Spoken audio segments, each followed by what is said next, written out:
Bem, o nosso convidado de hoje é o professor Luiz Carlos Bresser Pereira, que vem falar na série do canal IER da UFRJ, série essa denominada Crise e Impactos do Covid-19. Hoje vamos falar a respeito dos impactos econômicos das medidas que estão sendo adotadas e outros assuntos, né? A própria crise política também, como isso afeta a crise econômica. E o professor Bresser Pereira, bastante conhecido de todos, é professor emérito da Fundação Getúlio Vargas de São Paulo, onde é professor desde 1959, presidente e editor da Revista de Economia Política desde 1971, ex-ministro da Fazenda, ex-ministro da Administração Federal e Reforma do Estado, ex-ministro da Ciência e Tecnologia e, mais importante, autor de uma vastíssima obra acadêmica, da maior importância, destacando-se os seus livros mais recentes, Macroeconomia Desenvolvimentista, escrito em coautoria com Marconi e Oreiro, e o livro Construção Política do Brasil. Bresser Pereira tem desenvolvido nos últimos anos, teoricamente, a abordagem, a estratégia novo desenvolvimentista de alçamento de economias emergentes e do Brasil. Nós temos uma questão extremamente relevante, que é a crise política que nós estamos vivendo no país hoje.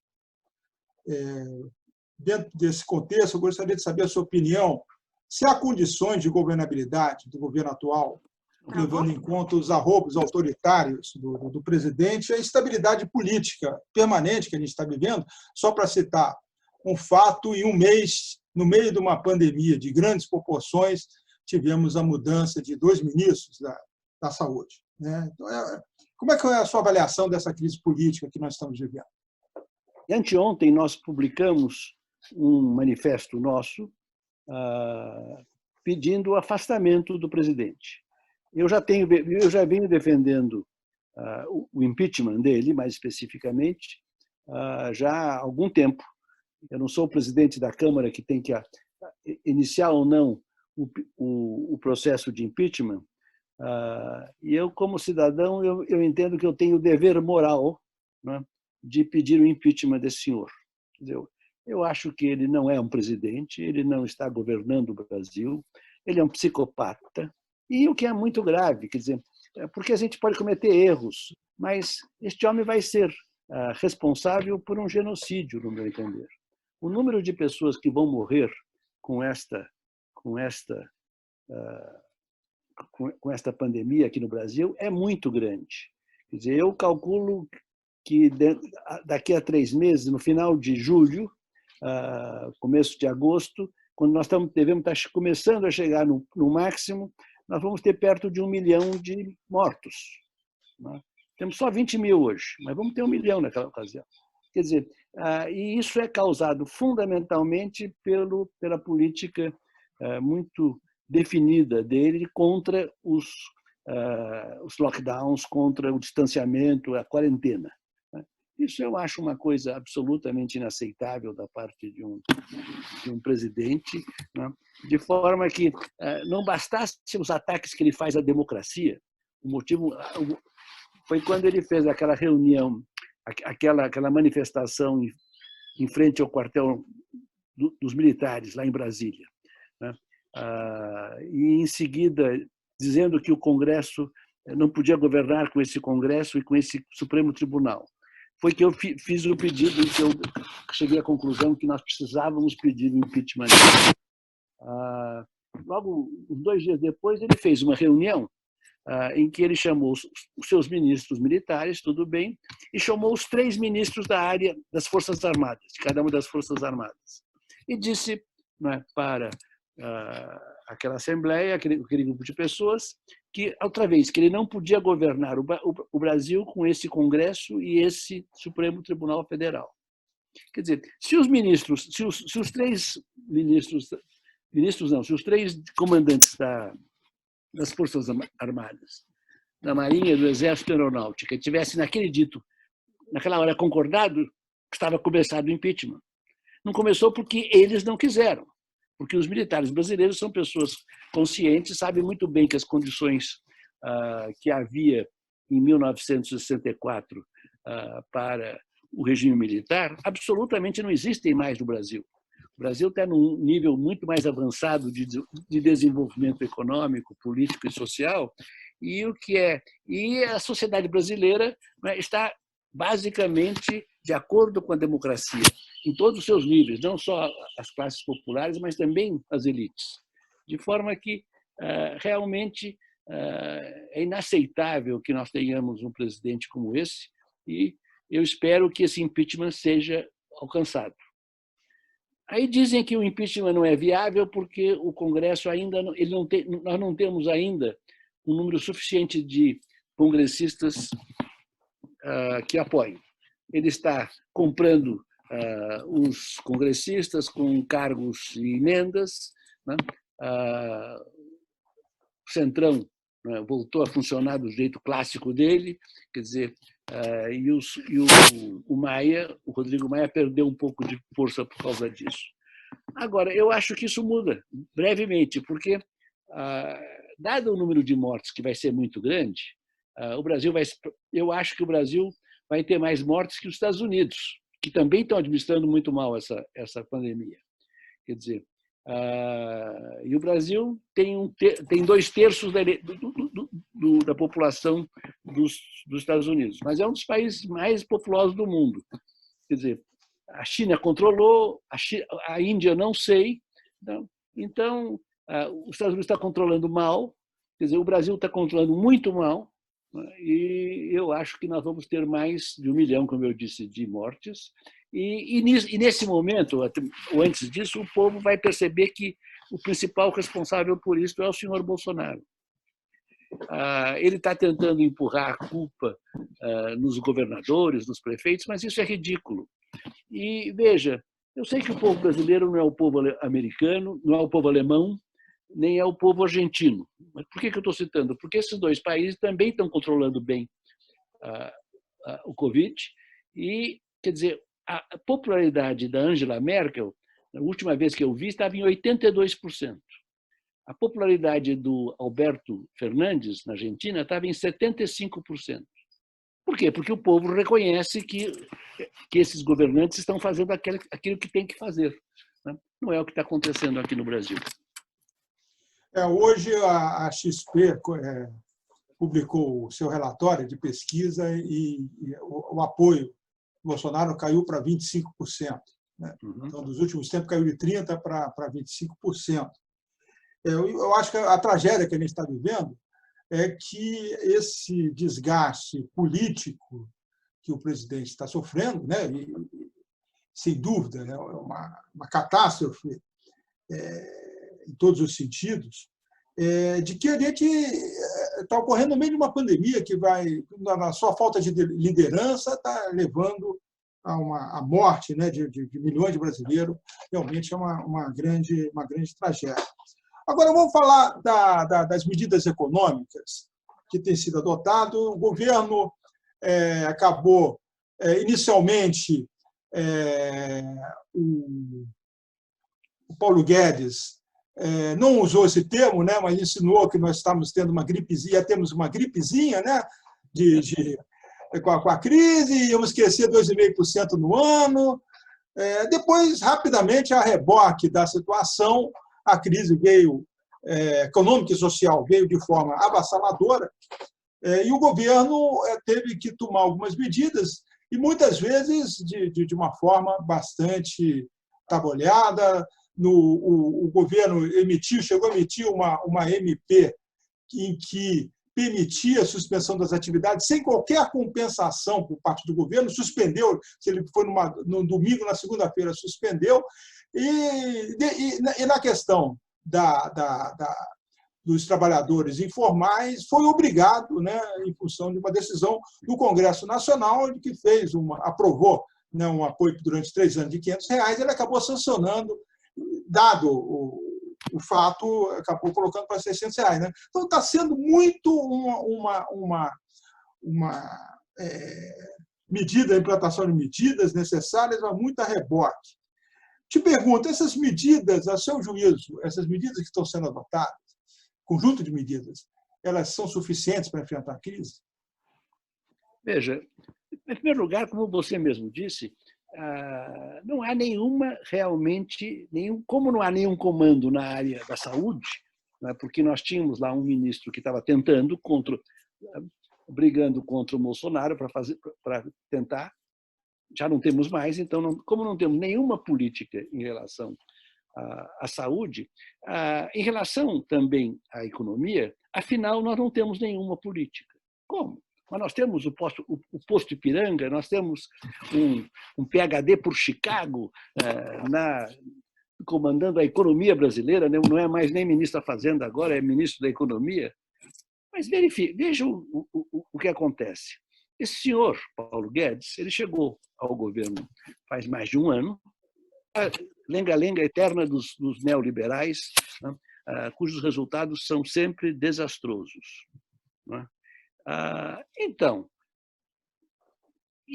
quer dizer, a economia estava se recuperando de uma recessão muito grande, em que durante 2 anos caiu cada ano 3,5%, e o governo não tomou nenhuma medida para estimular a recuperação. Nada, absolutamente nada.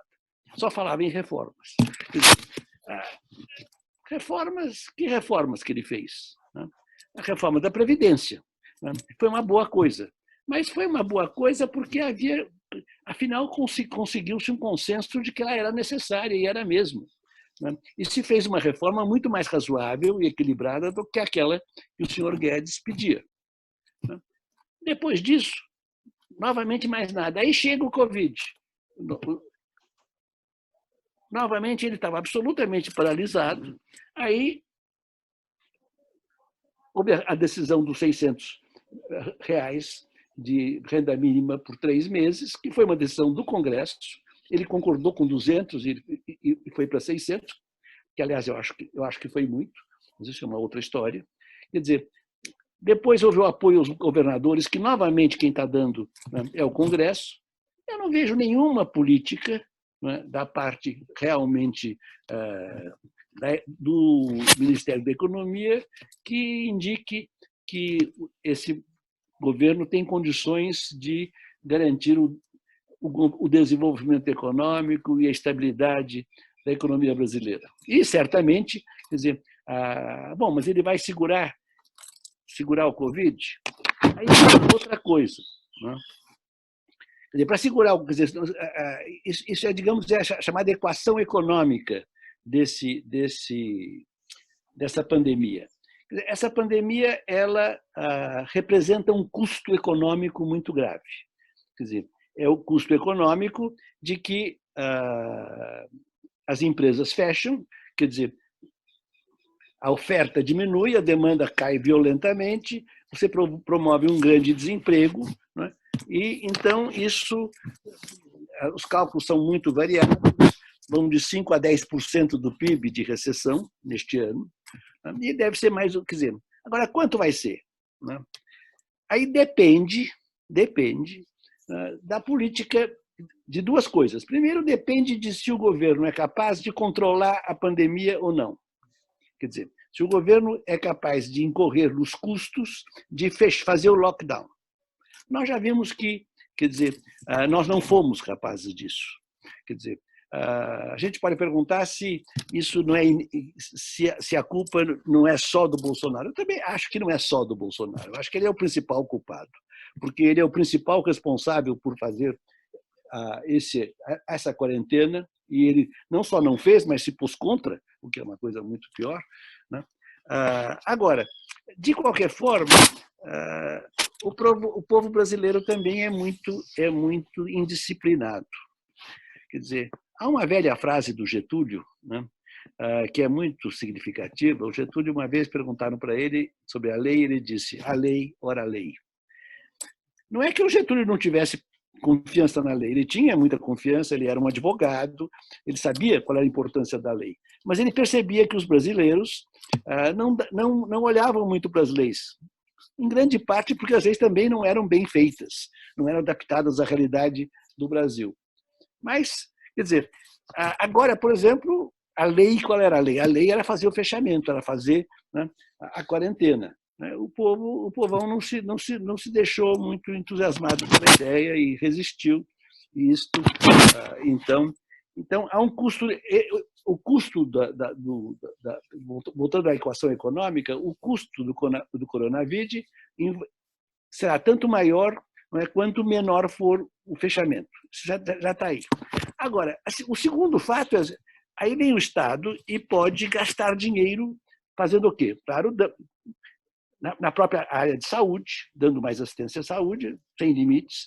E segundo, quer dizer, tentando fazer uma política contracíclica, keynesiana, lato sensu, mas mais especificamente protegendo a renda dos mais pobres, que é a renda mínima, protegendo os salários e o desemprego, né? E protegendo as empresas que estão, especialmente aquelas que mantêm seus funcionários, mas também aquelas que estão realmente muito ameaçadas de quebrar e são importantes para o país. Tudo isso significa subsídio, significa o Estado, quer dizer, dando dinheiro para as pessoas, dando para as empresas, né? Mas é preciso dar bastante dinheiro. E aí, então, né, é que não se pode economizar. A palavra economizar aí, nesse momento, é terrível. E, no entanto, está havendo muita economia. Quer dizer, o Guedes não para de falar de economia. E o motivo pelo qual se fala de mais economia é porque se entende que este Covid vai significar um aumento do gasto público muito grande, e esse aumento do gasto público vai significar um aumento da dívida pública. E a previsão aqui no Brasil, que eu ouço sempre, é que a dívida pública, que está em 78%, vai subir para 90%. Veja, aí entra uma outra questão que é muito interessante e é muito importante economicamente. Eu estou fazendo uma batalha sobre isso, pessoalmente. Desde que começou essa coisa, logo no começo eu não consegui publicar um artigo na Folha, porque já tinha publicado um pouco antes, eles não permitem que se publique, se não de 30 dias em 30 dias, quando você não é colunista. Mas, enfim, eu estou numa batalha em relação a isso, porque eu entendo que os países todos não deviam fazer todos esses gastos e não deviam aumentar a dívida pública. Como é que se faz qual é o milagre? Qual é o mistério? Não tem milagre nem mistério nenhum. Isso se faz através de o Banco Central e o Tesouro emitirem moeda. Ou seja, o Banco Central vender títulos para o Tesouro Nacional. De forma que o Tesouro Nacional o Tesouro Nacional vender títulos para o Banco Central. De forma que o Banco Central, então, passa a ser credor do Tesouro. Quer dizer, mas o Tesouro recebe o dinheiro e faz os gastos que ele precisa. Esses gastos que nós estamos falando aqui e que ele não pode economizar. Por que isso é importante, que esse financiamento seja feito dessa maneira? Porque qual é a alternativa? A alternativa é o gasto ser feito através de emissão de dívida pública. Você vai financiar isto com emissão de títulos do governo que são comprados pelo setor privado. A meu ver, essa solução é inaceitável. Qual é o argumento que se usa contra a emissão de moeda, né, que causa inflação? Não é isso? A gente aprendeu isso. Né? Ora, a tese de que emissão de moeda causa inflação é uma tese absolutamente equivocada. Quer dizer, na verdade, a palavra inflação, isso no século XVII, XVIII, talvez XIX ainda, confundia-se a palavra inflação com o aumento da quantidade de moeda. Porque não havia cálculos corretos do aumento de preços. Índices de custo de vida, essas coisas não havia organizados. Hoje não, hoje se sabe que inflação é o aumento dos preços. Né? Quer dizer, o aumento da quantidade de moeda pode estar relacionado de alguma forma, está relacionado com a inflação. Mas a questão é saber o que causa o quê. É a inflação, é o aumento da quantidade de moeda que causa a inflação ou é o aumento da inflação que obriga a haver o aumento da quantidade de moeda?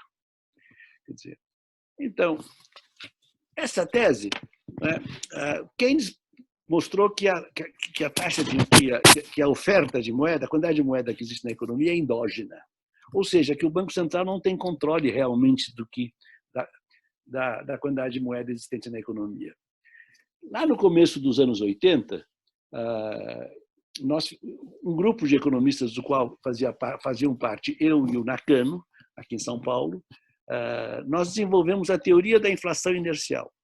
E nessa teoria, o paper fundamental, ao meu ver, o paper teórico fundamental dessa teoria, é um paper que nós escrevemos de 83, chamado Fatores Aceleradores, Mantenedores e Sancionadores da Inflação. E nós tínhamos naquela época uma inflação de 20%, 15% ao mês, né? E uma recessão. Então, a explicação clássica de inflação, que é a correta, aliás, é que inflação é causada por excesso de demanda em relação à oferta. Mas não se aplicava, e você tinha uma inflação de mais de 100%, muito mais de 100% ao ano. Media-se naquela época já ao mês. Então, nós dissemos, olha, é que tem que distinguir esses três fatores. Quer dizer, na verdade, a moeda, o fator acelerador da inflação é o excesso de moeda. O fator sancionador da inflação, esse é o dinheiro. Como isso? É fácil entender. Você tem que pensar que a economia, o sistema econômico, é como um motor, né? Então, esse motor, para funcionar, né, ele precisa de óleo. Não só precisa de combustível, mas também precisa de óleo, né, para permitir que esse motor funcione, que as roldanas, isso, aquilo, tudo gire direitinho e limpamente. Ou seja, precisa de liquidez. Isso é a liquidez, é a quantidade de moeda que...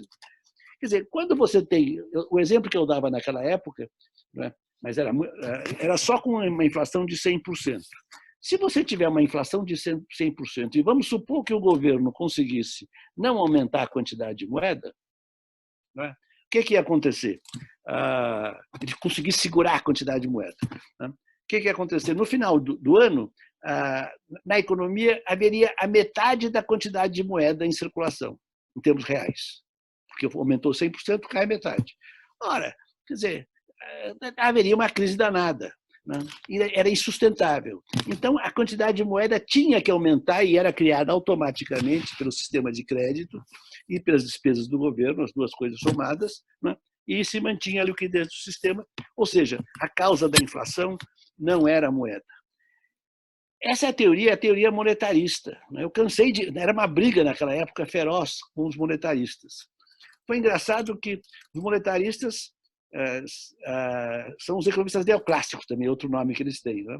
E os economistas neoclássicos estavam exatamente no final dos anos 70 conseguindo se impor, né, e voltar a dominar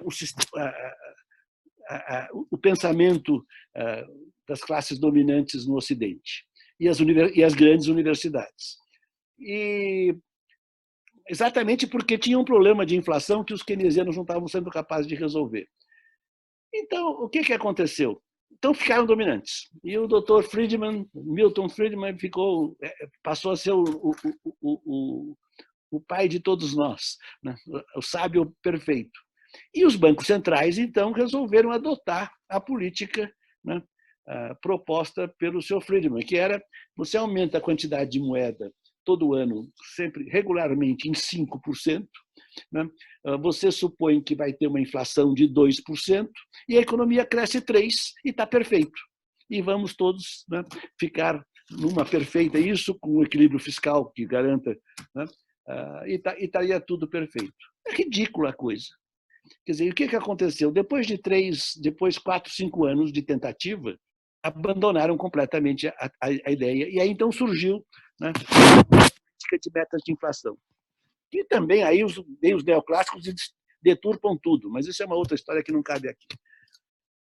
Bom, mas se não bastasse tudo isso, aí veio a crise de 2008, essa imensa crise, a crise que marca o fim o colapso do neoliberalismo, o colapso da teoria econômica neoclássica que pretende ser a fundamentação científica, né, do neoliberalismo. Houve essa imensa crise e que fizeram os bancos centrais? Esses bancos centrais os presidentes dos bancos centrais são todos populistas, perigosos, porque eles passaram a fazer o chamado quantitative easing, a frouxidão quantitativa. O que era isso? Eles passaram a comprar títulos privados, o que era muito estranho, isso não é função do Banco Central, muito heterodoxo, e passaram a comprar títulos do governo, do Tesouro Nacional. Quer dizer, isso, o que eu estou propondo aqui agora. Né? E qual foi a inflação que deu? Absolutamente nenhuma. O que aconteceu foi que houve uma diminuição da dívida pública daqueles países. Diminuição. Eu fiz umas contas, quer dizer, o país que mais fez emissões foi, de longe, o Japão. O Japão emitiu uma barbaridade. E, então, pela conta que eu fiz, diminuíram em 70%, mais ou menos, a sua dívida pública. Os Estados Unidos só reduziu 12%. E como são eles que mandam, 12% não conta, né? Mas 78% conta. Bom, mas alguém vai me dizer, mas se você vai olhar a estatística, as estatísticas nacionais do Japão, né, e está lá que a dívida japonesa, antes da crise, era 260% do PIB e continua 260%. É verdade. É verdade por quê? Porque, né, não sei se sabe, economista, né, inclusive os economistas contadores, né, adoram ficções.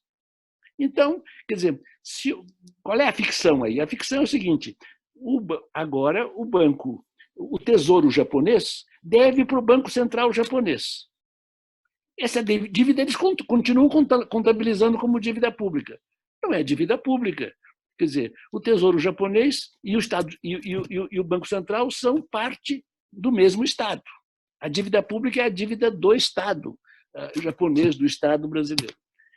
Então, aqui no Brasil, se nós decidíssemos, e os outros países decidirem fazer o financiamento monetário desses gastos, eles não aumentarão a dívida pública, o que é muito bom, porque não se vai depois pedir austeridade, mais austeridade durante muitos anos.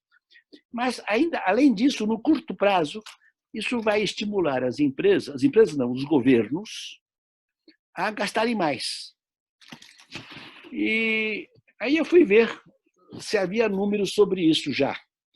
E a Fundação Getúlio Vargas tem uns números sobre quanto estão gastando, em princípio, em relação ao PIB, os principais países.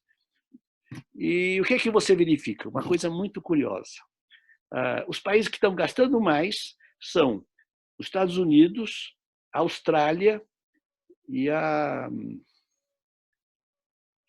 escapou o terceiro país, acho que é a Nova Zelândia, né, e tem mais um outro que agora me escapou. E os países que estão gastando menos são França, Itália e Espanha. A Alemanha está no meio, não está nenhuma coisa nem outra. O que é interessante isso? É muito simples. É que o Japão está gastando muito, os Estados Unidos está gastando muito e a Austrália está gastando muito. Por que esses três estão gastando muito? Porque eles estão financiando isso com dívida. Estão financiando isso com moeda. Eles podem fazer isso. Por que a França, e a Espanha e a Itália não estão? Porque eles não podem. Eles não têm banco central. Eles não têm moeda. Eles abandonaram a sua moeda, cometeram um erro, a meu ver, monumental, que já lhes custou uma crise imensa, né, no começo dessa década, nos anos 10, né, E agora estão sofrendo isso, quer dizer, eles estão tendo que pedir, pelo amor de Deus, que os alemães permitam que eles gastem um pouco de dinheiro. Enfim, quer dizer, estou fazendo sobre esse assunto. No pós-pandemia, sei que é difícil pensar, né? Como você bem colocou, tem um problema de que digamos assim, essa lentidão no enfrentamento, né, dos efeitos sanitários da pandemia no Brasil tornam mais lento, né, o retorno à normalidade econômica, né? Tem aí uma contradição clara dentro desse processo. Você pode ter uma política mais apertada, mais dura, que cause até efeitos econômicos imediatos maiores, mas no médio e longo prazo você tem efeitos mais brandos. Mas pensando que em algum momento a gente vai sair desse período da pandemia, o governo brasileiro, a equipe do Paulo Guedes, em particular, tem sinalizado de que ele voltaria àquilo que eu chamo de velho normal. Né? O que é o velho normal? O velho normal é a agenda de reformas, é a agenda de austeridade. Num momento extremamente complicado, que é um momento que as economias centrais vão estar se reconstruindo, então não se pode esperar grandes investimentos estrangeiros no Brasil.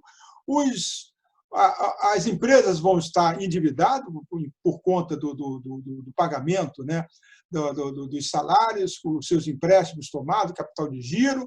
Né? As famílias, com a alta taxa de desemprego, vão estar bastante ressabiadas para gastar. Então, como é que você vê essa agenda do velho normal no sentido de resgatar condições ou vai aprofundar a crise? E qual seria a alternativa a isso? Então, eu tenho uma amiga que é uma da Sociologia Política de São Paulo, que, de repente, conversando num grupo, nós temos um grupo de Zoom também, ela dizia assim: eu tenho medo que o Brasil esteja mergulhando num abismo, em um abismo econômico. Ela não é economista, ela é um pouco economista, ela é mais marxista do que economista, vamos chamar assim, né? Ela tem uma visão mais geral e não é muito especializada em economia. Quer dizer, mas eu me impressionei com essa frase, por isso que eu estou citando aqui, pelo seguinte, porque eu estou há 20 anos que eu estou muito preocupado com a economia brasileira. Há 20 anos atrás, em 1999, eu estava em Oxford, e lá eu escrevi um artigo sobre os 20 anos de quase estagnação da América Latina e do Brasil, especificamente. Depois, quer dizer, os anos foram passando, quer dizer, e as políticas, o velho normal foi sendo repetido, né? O Brasil passou a adotar, desde 1990, com o governo Collor, né, passou a adotar um regime de política econômica neoliberal, ou liberal, ao invés de, quer dizer, entre 1930 e 1980, o Brasil teve um regime de política econômica desenvolvimentista, em que o Estado intervia moderada, mas efetivamente na economia, e deixava o mercado fazer a coordenação do restante. Quer dizer, isso foi suspenso e foi feita a abertura comercial e a abertura financeira em 1990, e desde então, mesmo durante os governos do PT, isso não foi mudado, de forma que nós passamos a viver esse regime. E no final de 40, e aí eu fui continuando escrevendo artigos. O meu último artigo, do começo desse ano, né, o fim do ano passado, né, é 40 anos de quase estagnação do Brasil.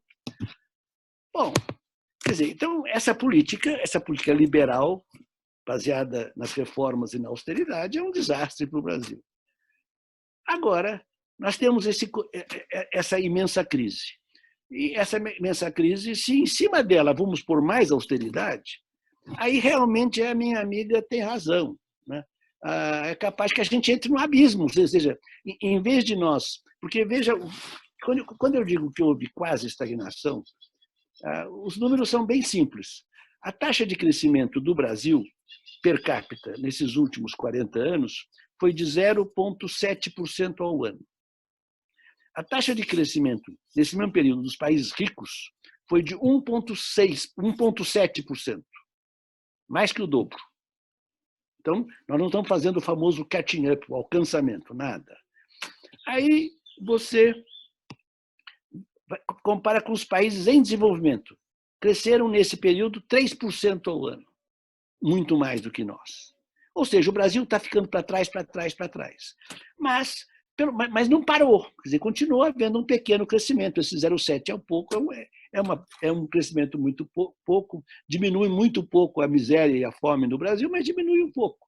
Quer dizer, se nós vamos mergulhar num abismo, isso quer dizer que a nossa economia vai estagnar de vez, em termos per capita, e por bom tempo. Isso é uma tragédia completa. Então, nós temos uma tragédia sanitária e humana agora, e temos uma tragédia econômica e política, porque, e aí eu vejo que as nossas elites, e a nossa direita e a nossa esquerda, ninguém sabe o que fazer. Eu acho isso, então, uma coisa... Eu sempre fui uma pessoa muito otimista, mas eu confesso que eu perdi o meu otimismo. O escritor Saramago, uma vez perguntaram para ele por que ele era tão pessimista. Ele respondeu: eu não sou pessimista, o mundo é que está péssimo.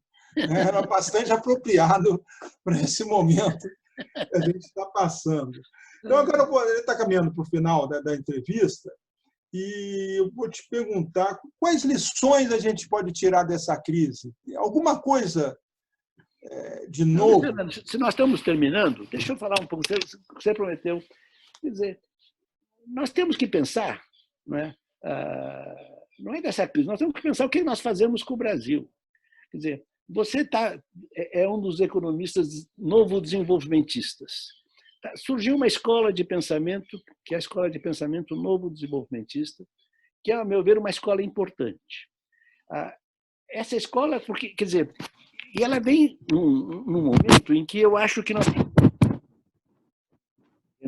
como inicialmente nós temos, mas nós devemos pensar também nos países ricos. Eu acho que nós devemos pensar em todos os países. Quer dizer, o que a gente vê? O que a gente vê é que, claro, a teoria neoclássica é absolutamente incapaz de resolver o problema.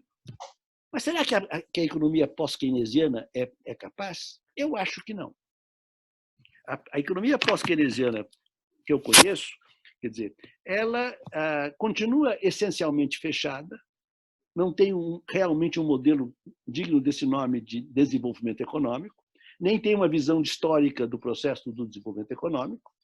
Então, nessa parte, ela não conseguiu sair de uma economia de curto prazo, que foi aquela que o Keynes desenvolveu para enfrentar uma crise gravíssima, e ele foi o maior economista do século XX, ponto final.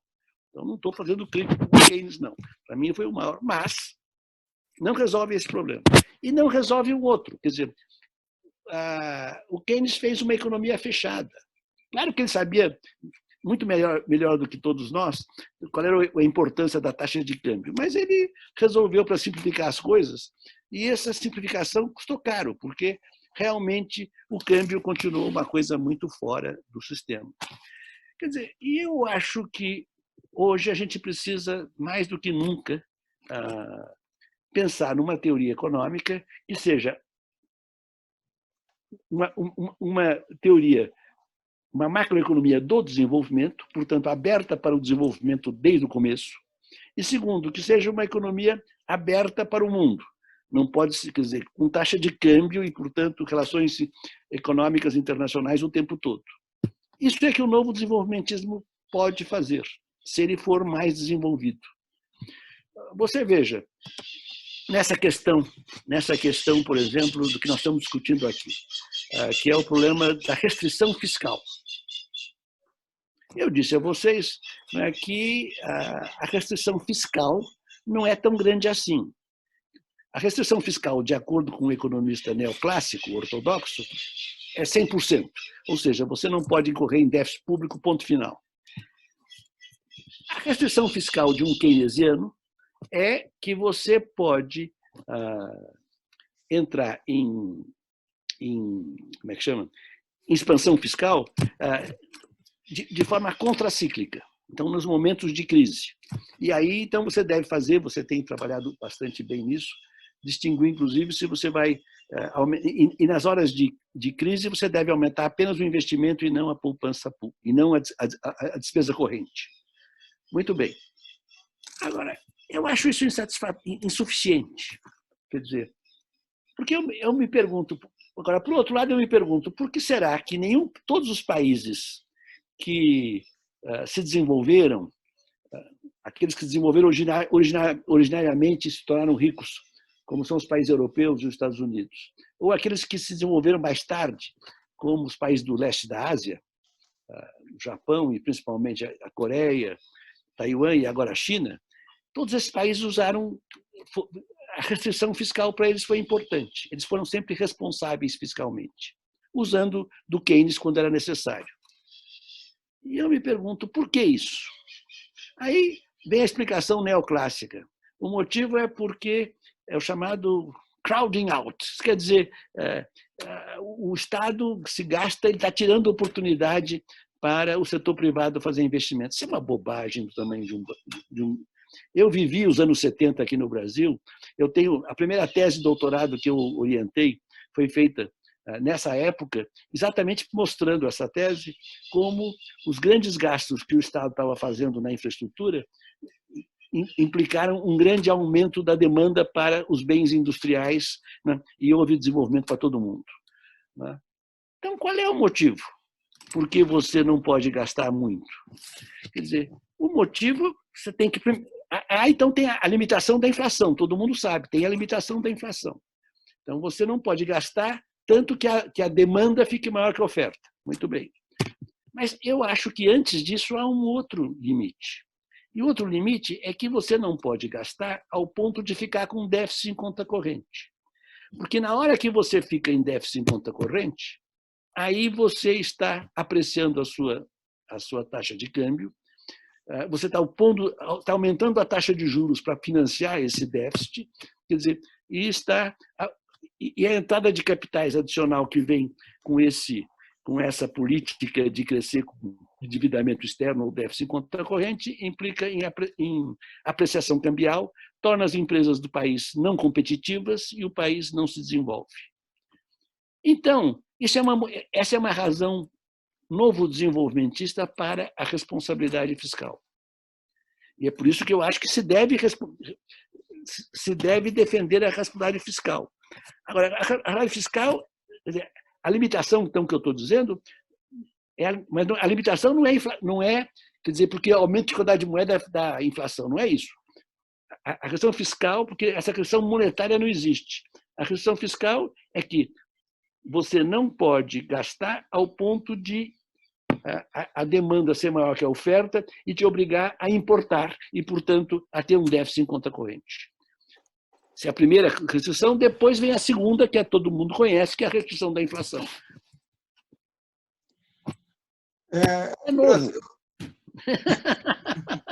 Eu sempre costumo dizer que não é possível ser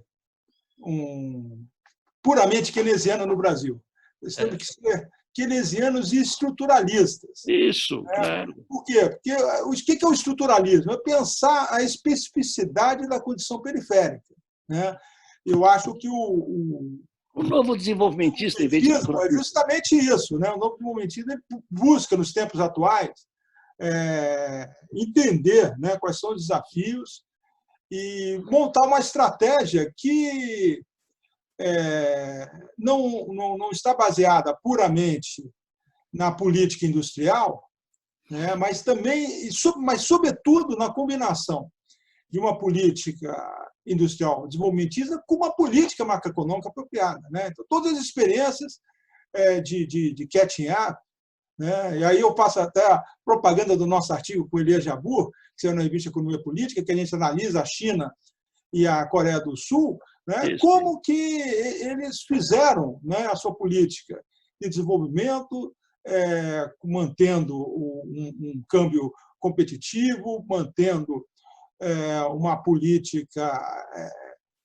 econômica pró-crescimento, enfrentando a questão do financiamento, né, com bancos de desenvolvimento, né, e fazendo uma política, combinando isso com uma boa política industrial, né? Então, são infelizes. Esperamos que na próxima atualização dos seus 40 anos de estagnação, a gente possa ver alguma luz do fim do túnel, né?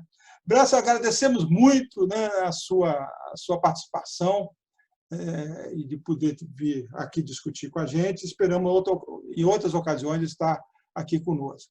Muito obrigado. Obrigado também a você, Luiz Fernando, pela ótima entrevista. Um grande abraço.